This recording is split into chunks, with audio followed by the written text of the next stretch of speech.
ಚಳಿಗಾಲದ ಅಧಿವೇಶನದಲ್ಲಿ ಸಂಸತ್ತು ಅಂಗೀಕರಿಸಿದ ಸುಸ್ಥಿರ ಬಳಕೆ ಮತ್ತು ಭಾರತ ಪರಿವರ್ತನೆಗಾಗಿ ಪರಮಾಣು ಶಕ್ತಿಯ ಪ್ರಗತಿಯ ಶಾಂತಿ ಮಸೂದೆಗೆ ರಾಷ್ಟ್ರಪತಿ ದ್ರೌಪದಿ ಮುರ್ಮು ಅವರು ನಿನ್ನೆ ಅಂಕಿತ ಹಾಕಿದ್ದಾರೆ. ಈ ಮಸೂದೆಯು ನಾಗರಿಕ ಪರಮಾಣು ವಲಯಕ್ಕೆ ಸಂಬಂಧಿಸಿದ ಎಲ್ಲ ಕಾನೂನುಗಳನ್ನು ಒಳಗೊಳ್ಳುತ್ತದೆ, ಜೊತೆಗೆ ಖಾಸಗಿ ಭಾಗವಹಿಸುವಿಕೆಗೆ ಅವಕಾಶ ನೀಡುತ್ತದೆ.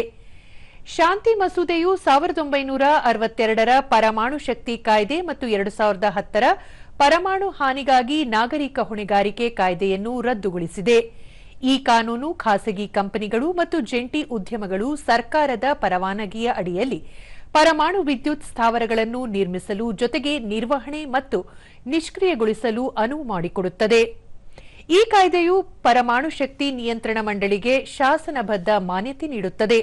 ಅಲ್ಲದೆ ಭಾರತದ ಶುದ್ಧ ಶಕ್ತಿ ಪರಿವರ್ತನೆ ಮತ್ತು 2047ರ ವೇಳೆಗೆ 100 ಗಿಗಾವ್ಯಾಟ್ ಪರಮಾಣು ಇಂಧನ ಸಾಮರ್ಥ್ಯವನ್ನು ಸಾಧಿಸುವ ದೀರ್ಘಕಾಲೀನ ಉದ್ದೇಶವನ್ನು ಬೆಂಬಲಿಸುತ್ತದೆ.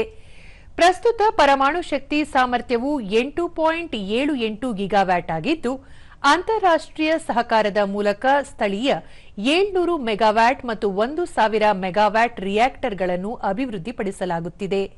2031-32ರ ವೇಳೆಗೆ ಈ ಸಾಮರ್ಥ್ಯವು 22 ಗಿಗಾವ್ಯಾಟ್ಗಿಂತ ಹೆಚ್ಚಾಗುವ ನಿರೀಕ್ಷೆಯಿದೆ.